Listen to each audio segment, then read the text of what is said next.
Hello friends. ये video मैं बना रहा हूँ आप लोगों को कि सीए फाउंडेशन में आप एग्ज़ाम देने जा रहे हैं। कल आप लोगों की एग्ज़ाम है। All the best for that. अब मैं आपको बता रहा हूँ कि क्या क्या चीज़ें आपको लेके जानी है, उसको विजुअल में दिखा देता हूँ ताकि कोई भी चीज़ भूले ना। बच्चों ध्यान रखिएगा, चीज़ें भूल जाते हैं स्टूडेंट्स। तो इसकी चेकलिस्ट बना लेना जो जो मैं आपको बता रहा हूँ। और आपके एडमिट कार्ड में जो इंस्ट्रक्शंस है उसको क्लियर कट पढ़ लेना आप लोग, ठीक है। बाद में बहुत दिक्कत होती है। तो अब ध्यान से देखिए, आप जब एग्जाम देने जाए, और इस वीडियो में मैं ये भी बताऊंगा कि थोड़ा ओवरऑल प्लानिंग कैसे करनी है, क्योंकि सीए फाउंडेशन में 3 एग्जाम लगातार हो रही है। तो देखिए, सबसे इंपॉर्टेंट है लिस्ट जब आप बनाएं तो देखिए आपको एडमिट कार्ड लेके जाना है, और एडमिट कार्ड का ये 2 पेज ही काफ़ी है, पूरे डिटेल लेने के जाने की ज़रूरत नहीं है। और एडमिट कार्ड में देखिए नीचे इंस्ट्रक्शन दिया हुआ है, मैं आपको इंपॉर्टेंट बता दूंगा, इसको पढ़ना है आपको। और ये कई लोगों को नहीं पता रहता, पीछे में एग्ज़ाम की डेट्स जो लिखी हुई है, हालांकि इसमें अभी जो चेंजेस हुए हैं ठीक है। तो यहाँ पर इन देखिए नेम ऑफ इन्विजिलेटर और सिग्नेचर ऑफ इन्विजिलेटर, यहाँ पर जब एग्ज़ाम कंप्लीट करते हैं और जब हैंडओवर करते हैं तो यहाँ पर इन्विजिलेटर की साइन लेनी चाहिए। एक प्रकार से प्रूफ है कि हमने एग्ज़ाम पेपर्स या और ओएमआर शीट सबमिट कर दी है। तो ये मैं आपसे बात करूँगा। तो एक हो गया आपका एडमिट कार्ड। उसके बाद आपको एक फोटो आईडी कार्ड ले जाना है। ये जो आपका ये आधार कार्ड भी हो सकता है, आपका ड्राइविंग लाइसेंस भी हो सकता है, कुछ भी हो सकता है। तो ये भी जरूर ले जाना है आपको। उसके अलावा मैं आपको बता देता हूँ, ब्लैक पेन ले जाना है आपको। Black ball pen, gel pen नहीं ले जाना है, और कम से कम 2 रखिएगा, ठीक है। HB pencil. देखिए ओएमआर शीट में जहां पर भी लिखने का काम है वो ब्लैक पेन से लिखना है, और जहां पर भी ओएमआर शीट में जो ऑब्जेक्टिव क्वेश्चन में मार्किंग करना है उसको आपको एचबी पेंसिल से करना है। इसके लिए इरेजर, रबर और शॉर्पनर जरूर ले जाइएगा। स्केल छोटी बड़ी आपकी जैसी इच्छा, स्केल ले जाना है आपको बच्चों। स्टेपलर, ध्यान रखिएगा, स्टेपलर का यूज ओएमआर शीट में नहीं करना है, क्योंकि ओएमआर शीट मशीन से जचता है पेपर। तो उसमें बिल्कुल भी ओएमआर शीट का उपयोग, ओएमआर शीट में स्टेपलर का उपयोग नहीं होगा। स्टेपलर कहाँ यूज होता है मैं बता देता हूँ। आप जब पेपर पे एडिशनल पेजेस लेते हैं, एडिशनल सप्लीमेंट्री पेज लेते हैं, तो उसको वहाँ से एक टैग प्रोवाइड करते हैं, तो उस धागे से उसको बांधना है और बाद में फिर स्टेपल करना है। स्टेपलर अपना खुद का ले जाना है। घड़ी जरूर से ले जाना, कई बच्चे भूल जाते हैं, तो घड़ी देख लीजिएगा प्रॉपर चल रही हो, क्योंकि टाइम मैनेजमेंट के लिए बहुत इंपॉर्टेंट होता है। और उसके अलावा मोबाइल फोन आप लेके जा सकते हैं, लेकिन एग्जाम हॉल के अंदर ले जाने नहीं मिलेगा। तो अपने आप जो बैग ले जाएंगे उसको बाहर छोड़ना पड़ेगा। इवन आप अगर, वैसे तो एग्जाम के 1 घंटा पहले पढ़ाई छोड़ देनी चाहिए, बट आपको मैं बता दूं बुक भी चाहे तो लेके जा सकते हैं, कोई इशू नहीं है, लेकिन इसको बाहर छोड़ना पड़ेगा।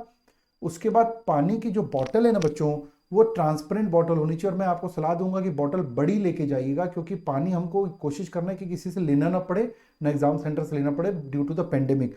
तो पानी बॉटल अपना लेके जाइए, बड़े लेके जाइए, ट्रांसपेरेंट, ऐसा गाइडेंस है, गाइडलाइन है इंस्टीट्यूट की। और उसके बाद आप एक छोटा सैनिटाइजर जरूर लेके जाइए, ठीक है। और मास्क जो आपको सूट करता है वो लेके जाइए, ठीक है। ये बहुत ज़रूर लेके जाना है। और इम्पॉर्टेंट मैं आपको बता दूं, कैलकुलेटर जो है, कैलकुलेटर के लिए कई बच्चे कंफ्यूज रहते हैं, हमसे पूछते हैं। कैलकुलेटर जो है वो नॉर्मल कैलकुलेटर होना चाहिए, साइंटिफिक कैलकुलेटर नहीं होना चाहिए। देखिए मैंने नॉर्मल कैलकुलेटर बता दिया। कई बच्चों को एक कन्फ्यूजन रहता है कि सर ये ऐसा कैलकुलेटर चलेगा क्या। तो मोस्टली कोई दिक्कत नहीं, ये भी नॉर्मल कैलकुलेटर ही माना जाता है। इसमें टैक्स प्लस टैक्स वन का बटन, इससे कोई फर्क नहीं पड़ता, बट ये ज़्यादा चलन में है। तो ये आप देख सकते हैं कैलकुलेटर में, देख लीजिएगा कि जो बटन दबाने से ये जो डिजिट है फीका तो नहीं हो रहा। अगर ये बहुत फीका या लाइट हो रहा है, इसका मतलब बैटरी जा रही है आपकी, तो उसको ध्यान रखिए, ठीक है। कैलकुलेटर मेरे हिसाब से वही ले जाना चाहिए जिसमें आपका हाथ सेट है। तो ये सब चीज़ें हो गई। और उसके बाद कई बच्चे ध्यान रखिएगा, कई बार अपना चश्मा भूल जाते हैं, तो इसको चेकलिस्ट में बिल्कुल लिख लीजिए, चश्मा भी लेके जाना है। देखिए मैं इसलिए बता रहा हूँ क्योंकि ऐसा मैंने देखा है, कई बार ऑब्जर्वर भी था मैं एग्जाम हॉल में, तो भूल जाते हैं बच्चे, ये लेके जाना है। और अगर आप माइनर हैं तो आपको एक माइनर्स अंडरटेकिंग, जो कि वेबसाइट से आराम से निकल जाएगा, कुछ कंफ्यूजन हो तो हमारे एकेडमी में फ़ोन करके पूछ लीजिएगा। तो माइनर्स अंडरटेकिंग कुछ नहीं है, वो एक पेज प्रिंट आउट निकालना है, उसमें पेरेंट्स के साइन करके आपको साथ में रखना है। तो ये सब चीज़ें जो मैं आपको बता रहा हूँ, इसकी लिस्ट अपने हाथ से बना लेना। और एग्जाम में जब जाएंगे आप, तो एग्जाम में जाते समय हर पॉइंट को टिक करके जाना है, बल्कि प्रायोरिटी वाइज भी बनाना। इवन मैंने चश्मा तक भूलते देखा है स्टूडेंट्स को, ठीक है। तो वो बहुत इंपॉर्टेंट है। तो ये सब चीज़ें हैं, और मैं आपको कुछ इंस्ट्रक्शंस जो इंपॉर्टेंट है वो बता देता हूँ। बाकी तो आपको पूरा खुद पढ़ना है, अपने ऊपर कॉन्फिडेंस तभी आता है। ये देखिए, इसमें साफ साफ लिखा है, पूरी इंस्ट्रक्शन नीचे में पढ़ना, एडमिट कार्ड में लिखा है, ये देखिए, प्लीज रीड केयरफुली, ठीक है। ओएमआर शीट आपको पेपर 3 और 4 और बाकी पेपर मिलेगा, ठीक है। उसके बाद देखिए इंपॉर्टेंट नोट एक नीचे लिखा हुआ है, the examination timing are 2 to 5 IST, मतलब इंडियन स्टैंडर्ड टाइम, ठीक है। 2 से 5 है पेपर 1 और 2 के लिए, अकाउंट लॉ के लिए, और 2 से लेकर 4 बजे तक है पेपर 3 और 4, मतलब मैथ्स और इकोनॉमिक्स के लिए। रीच एग्जाम सेंटर, ये पता नहीं रहता कई लोगों को, एट बाई 1 PM, मतलब आपको 1 बजे तक एग्जाम सेंटर पहुंच जाना है, और इसका खास ख्याल रखेंगे। देखिए मोबाइल फोन के लिए साफ लिखा है यहाँ पर, आपको भले अभी वीडियो में नहीं दिख रहा होगा, मेरा पर्पस यहाँ पर वीडियो के थ्रू चीज़ों की लिस्ट दिखाना था ताकि एक माइंड में रजिस्टर हो, ठीक है। तो आपके इसमें लिखा हुआ mobile phone and any other electronic gadget device including smart watch. हाँ जी, मैं तो बताना ही भूल गया, कई लोगों के पास वॉच तो रहती है लेकिन स्मार्ट वॉच रहती है, स्मार्ट वॉच नहीं ले जाना है, नॉर्मल वॉच, क्योंकि स्मार्ट वॉच में डिजिटल रहता है, वो आपको ले जाने नहीं मिलेगा, आप फंस जाओगे। नॉर्मल वॉच ले जाना है, रिस्ट वॉच। देखिए क्या लिखा हुआ है, स्मार्ट वॉच भी अलाउ नहीं है, ठीक है। आप ले जाएंगे तो आपको बैग में ले जाइए, बाहर छोड़ना पड़ेगा आपको और अपने रिस्क पे छोड़ना पड़ेगा। एक्सेप्ट द कैलकुलेटर तो ले जा सकते हैं, as defined in the point C. देखिए कैलकुलेटर एज डिफाइंड मतलब सिंपली नॉर्मल कैलकुलेटर ले जाना है, दिस इंस्ट्रक्शन। उसके बाद ये देखिए पेचे साइड में आपको यहाँ पर शीट दिया हुआ है, इन्विजिलेटर की साइन होगी, हालांकि कुछ चेंजेस हो गए हैं। उसके बाद यहाँ पर देखिए साफ लिखा है एडवांस रीडिंग टाइम। एक्चुअल में पेपर 1 और पेपर 2 में, पेपर 1 और पेपर 2 में 15 मिनट का एडवांस रीडिंग टाइम मिलता है। वो 15 मिनट बहुत काम के होते हैं। उस 15 मिनट में आप अपने आप को एक प्लानिंग कर सकते हैं कि कौन कौन सा क्वेश्चन मेरे से बन रहा है, कौन सा पहले बनाना है, किसमें कितना टाइम देना है, टाइम की प्लानिंग कर सकते हैं बिफोर शेड्यूल। लेकिन पेपर 1 और 2 में मिलता है, पेपर 3 और 4 जो ऑब्जेक्टिव बेस्ड पेपर है उसमें आपको ये रीडिंग टाइम एडवांस नहीं मिलता, उसमें 2 ही बजे पेपर चालू होगा, है ना। उसके बाद लेट एंट्री के लिए स्पेशल लिखा है कि 2:15 के बाद आपको पेपर में एंटर करने नहीं दिया जाएगा। Candidate are allowed to leave exam centre after 4 PM, आप जल्दी भी नहीं जा सकते। और you must write MCQs booklet number. ये देखिए बुकलेट नंबर, जब आपको MCQs की OMR शीट मिलेगी, sorry, you must write MCQs booklet number, मतलब कि आपको जो क्वेश्चन पेपर मिलेगा उसमें नंबर लिखा रहेगा in the attendance register while signing, वो तो सब आपको इन्विजिलेटर बता देंगे। Same in the paper 3 and 4, ठीक है। OMR शीट जिसमें हम मार्किंग करते हैं, अपना आंसर बनाते हैं, sheet must not be tied or staple, उसमें कोई भी छेदा नहीं होना चाहिए, स्टेपल नहीं होना चाहिए, मोड़ना भी नहीं है। कारण समझ लो आप, वो एक मशीन में एंटर करते हैं और उससे पेपर जचता है, पॉइंट समझ में आ रहा है। तो उसको कुछ भी नहीं करना है विथ MCQs बुकलेट। तो MCQs बुकलेट, अब देखिए पेपर 3 और 4 में क्या होता है कि आपको जो क्वेश्चन पेपर मिल रहा है उसको MCQs बुकलेट बोलते हैं, और जो आंसर जिसमें OMR शीट में बनाया जाता है उसको OMR शीट बोलते हैं। तो उसको आपस में अटैच भी नहीं करना है, ऐसे ही पकड़ा देना, क्योंकि पेपर 3 और 4 का जो क्वेश्चन पेपर आपको नहीं मिलता वो वापस देना पड़ता है, और यहाँ पर साइन ले लीजिएगा आप, ठीक है। और एक चीज ध्यान रखना कि OMR शीट में कई बच्चे पेंसिल से जितने भी मार्किंग करने, उसमें 4 ऑप्शन में ऐसा ABCD ऐसे राउंड राउंड बने रहते हैं, तो जो आपका सही आंसर है उसमें मार्किंग करना है। तो मार्किंग वाला काम HB पेंसिल से करना है, और जितने लिखने वाला काम है वो सब ब्लैक पेन से करना है, इसको आपको ध्यान रखना है। बाकी इंस्ट्रक्शन में नहीं पढ़ रहा, आप देख लीजिएगा। जो इंपॉर्टेंट इंस्ट्रक्शन पे मैंने बात की, ये देखिए मास्क एंड फेस उसके लिए लिखा हुआ है। अच्छा, फेस शील्ड और ग्लव्स जो है ना ये ऑप्शनल है, आपको सूट कर ले जाइए, नहीं कर तो मत ले जाइए, लेकिन मास्क कंपलसरी है। पर्सनल ट्रांसपेरेंट वाटर बॉटल, साफ साफ लिखा है, इसलिए मैंने पर्सनल ट्रांसपेरेंट वाटर की बात आपको कही है।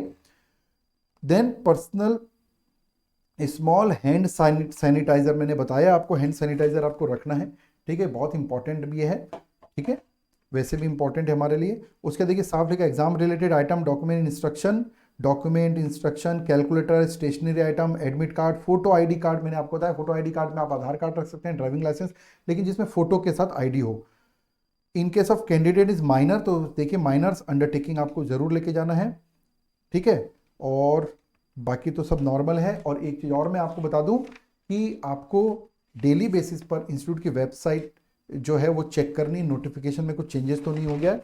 और इसके अलावा यहाँ पर मैं पूरा डिटेल नहीं बताऊंगा, डूज और डजंट लिखा हुआ है, तो इसको आप क्या कीजिएगा, इसको एक बार रीड करना, जो पॉइंट आपको लगता है तो मेरे लिए कंफर्टेबल वैसे ही पता है उसको छोड़ देना, जो यूनिक मिलेगा उसको टिक कर लेना, ठीक है। तो ये ड्यूरिंग एग्जामिनेशन ये दिया हुआ है, हमको पता रहना चाहिए, क्योंकि जो एग्जाम हम फेस करके जा रहे हैं उसकी देखिए ये ओएमआर शीट इस तरीके की रहती है, बहुत डिटेल में बना हुआ है। देखिए ये इस तरीके के मार्किंग करना रहता है। कई स्टूडेंट देखिए बताया इन्होंने कि मार्किंग में ऐसा कट कर देते हैं, वो भी नहीं करना है, मार्किंग करना, डार्क मार्क करना है, कंप्यूटर वैसा रीड करता है। और अब आपको मैं बता देता हूँ कि अब इस एग्जाम में आपको थोड़ा सा जो अकाउंट का पेपर जो 13 तारीख को उन्होंने शिफ्ट कर दिया, उससे प्रॉब्लम क्या होने वाली है आपको। उससे प्रॉब्लम ये होगी कि मैं आपको बताता हूँ कैसे फेस करना है। 8 तारीख को पहले पेपर था, तो अब आपका 10 तारीख मतलब कल पेपर होगा 10-12 को, ये लॉ का पेपर है आपका। उसके बाद 11 को आपकी ऑफ है और 12 को आपको मैथ्स का पेपर है। तो मैथ्स के लिए तो बढ़िया हो गया, आपको जो गैप मिल रहा है तो इसमें फॉर्मूला वगैरह आप रिवाइज कर लीजिएगा। फिर 13 और 14 को पेपर, मतलब 12, 13, 14 को लगातार पेपर, और 13 को कौन सा पेपर है आपका, अकाउंट का। तो आई थिंक आप पेपर पोस्टपोन होने के पहले अकाउंट की तैयारी तो कर चुके होंगे, इसमें दिक्कत शायद नहीं आएगी। तो लेकिन आपको ध्यान रखना इसमें प्रॉब्लम क्या आएगी, 12 तारीख को जैसे आप एग्जाम दे के आएंगे तो आपकी हैबिट नहीं रहती। जिस दिन एग्जाम दे के आते हैं, कई बच्चों से मैंने पूछा, उनकी पढ़ने की हैबिट नहीं रहती। 12 तारीख को बेटा 2 ही दिन की बात है, 12 तारीख को एग्जाम से आते ही आपको 10 मिनट के अंदर पढ़ाई शुरू कर देनी है। आपको 50% कम से कम कोर्स जो है ना, वो 12 तारीख को रात तक खत्म कर देना है और फिर 13 तारीख को यूटिलाइज करना है। तो 12 तारीख क्रूशियल है आपके लिए, शाम का टाइम। और 13 तारीख को जब आप अकाउंट का पेपर दे के आएंगे तो 13 तारीख को भी पढ़ाई आपको लग के करनी है, फिर लास्ट एग्जाम 14 की है। क्योंकि 13 तारीख को जो आप अकाउंट का पेपर दे के आएंगे तो उसका जब आप तैयारी करेंगे तो आपको इसमें भी 50% कोर्स निपटा देना इकोनॉमिक्स के लिए, क्योंकि इकोनॉमिक्स के साथ इकोनॉमिक्स 60 मार्क्स है, बाकी बीसी के भी करना है आपको, और 50% जो है बाकी इधर आपको करना है। अब मैं आपको ये बताना चाहूँगा कि आपको अब हमारे क्या सपोर्ट की ज़रूरत है, बताइएगा इस 12 तारीख को। वैसे तो अब आपको सेल्फ स्टडी ही करना चाहिए, लेकिन एक ही आपको मैं चीज़ बताऊंगा कि 12 तारीख के शाम का, रात का, 12 तारीख की पूरा से एग्जाम देने के बाद और 13 तारीख को बिल्कुल वेस्ट नहीं करना, आपके लिए एक नया एक्सपीरियंस रहने वाला है। बस ये मैं आपको बताना चाहूँगा, कम से कम 40 से 50% कोर्स यहीं पर निपटा देना अगली एग्जाम का। क्योंकि बेटा देखिए, एक बार जितना भी आपका हालत खराब हो कर लेना, कोई इशू नहीं है, लेकिन ये 12 और 13 की बहुत डेट इंपॉर्टेंट हो जाती है अब आपके लिए। और 14 तारीख जो है वो लास्ट एग्जाम है, उसके बाद फिर आप रिलैक्स हैं, कोई इशू नहीं है, फिर इंटर की आराम से तैयारी हो जाएगी। और बताइएगा कमेंट के माध्यम से कि हमारे क्या सपोर्ट की जरूरत है एकेडमी में। हम यूट्यूब के माध्यम से आपका काफ़ी सारा सपोर्ट करने के लिए रेडी हैं। और बाकी एग्जाम के लिए ऑल द बेस्ट। कूल रहिएगा, कूल रहना बहुत ही इंपॉर्टेंट है, क्योंकि आप जितनी भी तैयारी की उसको अगर आप परफॉर्म करना चाहते हैं तो कूल रहना बहुत इंपॉर्टेंट है। एक चीज और विशेष ध्यान रखिएगा, अकाउंट का पेपर स्पेशली, इसमें क्या होता है, बच्चों को लगता है कि मेरा पेपर बिगड़ गया, मेरा आंसर नहीं आया, जबकि स्टेप मार्किंग रहती, तो पेपर बिगड़ गया ये माइंड में मत रखना, नहीं तो अगला पेपर हम बिगाड़ते हैं, इसका विशेष ध्यान रखना। पूरा पेपर खत्म होने के बाद ही आपस में बातचीत करना, इंस्ट्रक्शन। नहीं तो क्या होता है, बच्चे आपस में ये क्वेश्चन का मिला लेते हैं, वो गड़बड़ करते हैं, और माइंड में कोई भी इधर उधर के विचार नहीं रहना, पूरा पॉजिटिव बने रहना। और 14 तारीख के पहले कुछ भी अदर चीज़ें माइंड पे आपकी आनी नहीं चाहिए। तो फ्रेंड्स, कमेंट करके बताइएगा ये वीडियो आपके लिए यूज़फुल है कि नहीं है, और अगर आपको यूज़फुल है तो अपने फ्रेंड्स को जरूर भेजिए। मैं इसलिए विजुअल इफेक्ट के थ्रू आपको बताया हूँ ताकि आपके माइंड में रजिस्टर हो, और लिस्ट जरूर बना लेना और टिक करके जाना है, 2 चीज़ मत भूलना, एक एक चीज़ नहीं तो भूल जाते हैं स्टूडेंट्स। ओके, और कमेंट में ये भी बताइएगा कि 12 और 13 तारीख को हमारे किसी सपोर्ट की आपको ज़रूरत है यूट्यूब के माध्यम से, तो ज़रूर बताइएगा, हम we are ready for that. Okay friends, all the very best for your exam.